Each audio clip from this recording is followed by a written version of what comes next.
So I was 12 and in suburbia, and of course, like every 12-year-old boy, I felt the peer pressure to go out for Little League.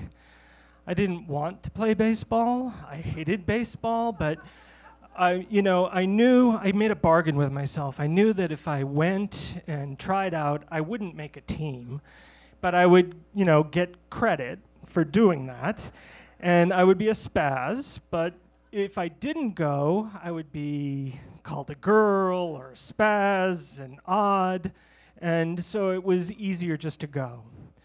What I didn't know was that everyone made a team.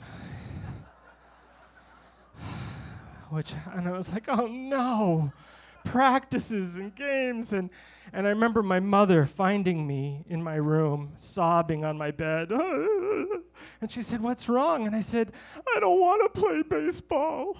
She said, well, then you don't have to play baseball. And I said, I don't?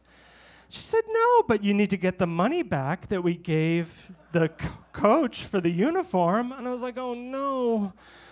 So I remember driving, my father drove us, disappointed he was, but he drove us to the coach's house, and I remember walking up the stairs, terrified, and ringing the bell, and Mr. Fiore comes to the door in his boxer shorts and t-shirt and big beer belly, smoking a cigar. He's like, yeah, kid. He's like, Mr. Fiore, I can't play baseball, and my mother says I need the money back for the uniform. Yeah? Why can't you play baseball? My family's moving to Florida next week.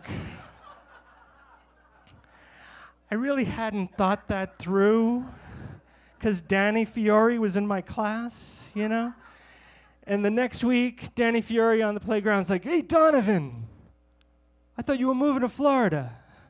I'm like, yeah. He's like, you're a freak and a liar and a fag. I was like, well, he actually had really good points, when you think about it. But